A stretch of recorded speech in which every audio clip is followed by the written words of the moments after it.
talk, and I think that's really good. I'm glad that you brought up the money because a lot of people have. It wasn't about money.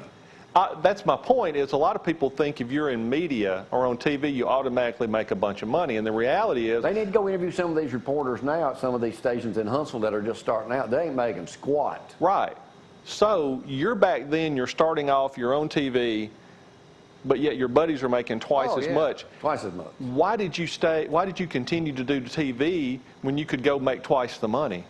It wasn't about the money because I loved what I was doing. What did you love about it? It was television. I mean, God, I'm driving a Channel 31 car. I've still got my original blazer that I had to wear. Got 31 right here on it. The yellow one that they used to do?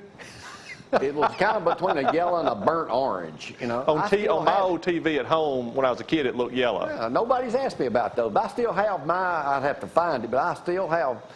They used to make us photographers. That's what we were called, photographers back then, when we shot film cameras. Yeah. Wear those blazers. Because that was sort of the brand, that you were carrying the brand. MD was ahead of the time. That, you know, everybody's got a consultant. Here's what you need to dress. Here's what you need to, whether it be Eyewitness News or News Center or whatever it is. Yeah. You got these big time, and they still use them. And they tell you how your set needs to look and whatever. So we had to wear those, but that was short-lived. So that's always been the part to me is, again, the reason I wanted to interview you is because it was never about the money. No. And it's so hard, number one, to find something you really do enjoy doing, but number two, to have the guts to say, I'm going to do this. I'm not going to, even if I'm not making a lot of money, there's some satisfaction in getting to do what I like to do. I did what everybody I knew growing up in New Hope did at my age. What was that? Get married and live across the street from your mom and daddy on a piece of property that they own, and more than likely in a house trailer. Yeah. But that was what I wanted. I wanted, and I tell people, and Brad, our director, has been with me forever, has heard these stories 1,000 times. I peaked too soon in life, Dee. What do you mean by that? Because I wanted to own the biggest, nicest trailer in New Hope. I did. Now, it was used, but it was a 14 by 65. Shag carpet about that thick. Old school, baby. Oh, man. You had it going on. Right across the street, it was this high on one end and this high on the other end. On a piece of property that your mom and dad. Level, yeah. That's a piece of property your mom and dad. Right across the street. And I lived there for a couple of years before I bought my first house. And that was, you were doing TV at the time? Oh, yeah. I wasn't on TV quite at that time because that was like the early, 74, 75, 76. Okay. And then I started getting on TV. Probably started the country over, I don't know the official date, probably 77. Okay. We'll get to country rover because that's kind of what you're known for. But listen, I'm fascinated by growing up in New Hope. Now, for people who are listening to this, describe New Hope. It ain't changed none since I left. What size little community is it? 2,500 people or something? Maybe 1,000, 1,500. And it's what, 15 miles outside of Huntsville? County, yeah, about 50, between Huntsville and Guntersville. Between Huntsville and Guntersville. So, I mean, it's not the place that you would expect a kid to grow up that ended up doing TV. No. There's one other more famous person than me from New Hope. Dang it. Who? Howard Cross. Oh, the tight end at Alabama. Won one or two Super Bowls, the New York Giants. With the Giants. Super guy. They named the field house after him. Don't know why. Well, I mean, surely there's a street in New Hope. Cooper Road, but that's named after my grandfather. I used to live on it. Well, can they not do a Jamie Cooper Street? I don't think the people in New Hope really appreciate me. They don't. Well, you know, there's something said in the Bible about a prophet not being appreciated in his hometown. I did a country over story one. I know you don't want to get into them yet. No, it's all right. On New Hope, that was so bad that my only client at the time at 31, Piggly Wiggly, I called and he was a neighbor of mine down the street too. He was so mad that I made fun.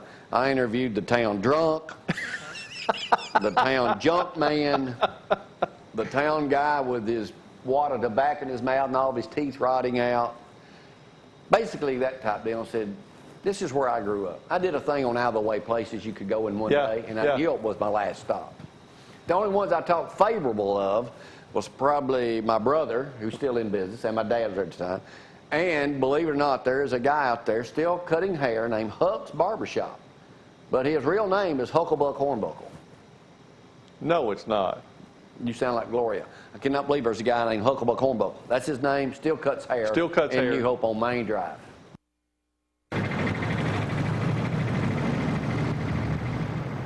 Let me introduce you to the town of New Hope, a town I know all too well. I should. I grew up there. New Hope has somehow managed to maintain its simplicity. It's virtually the same little town it was 30 years ago when I was just a kid.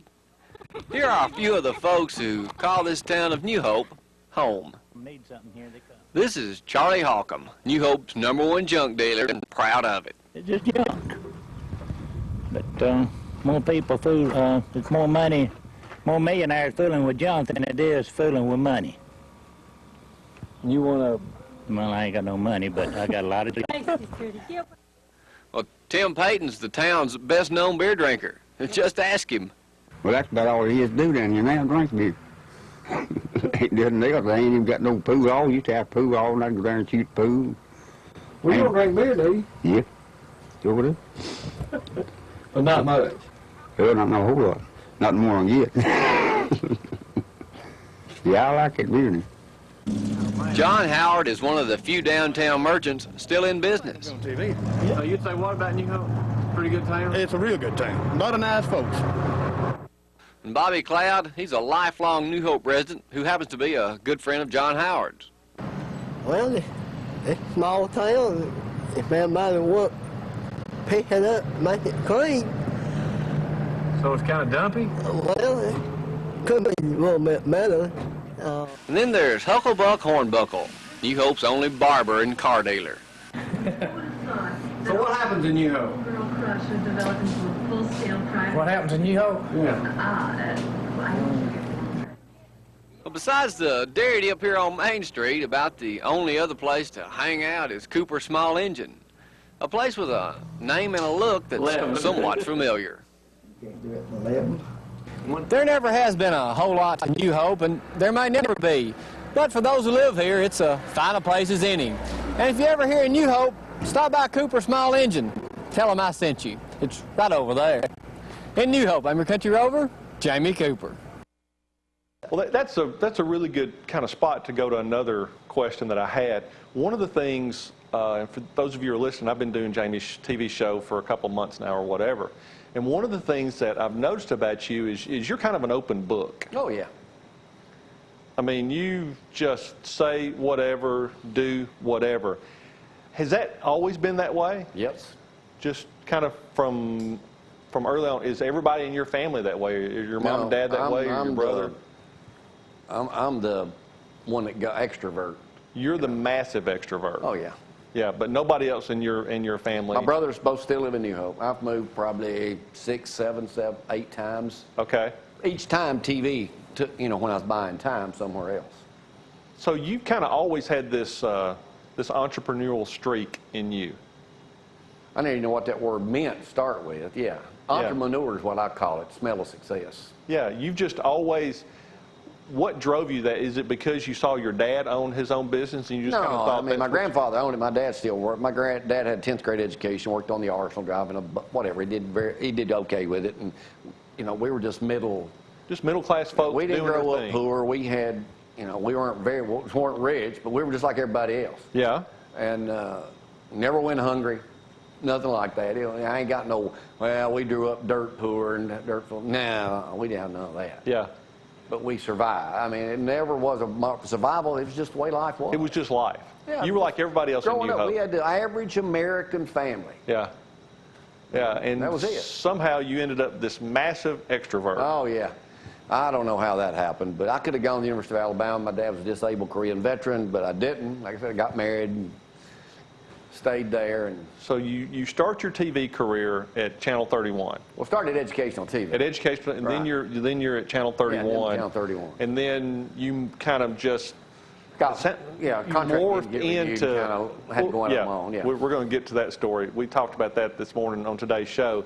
But you just sort of morph into doing some on-camera work at 31.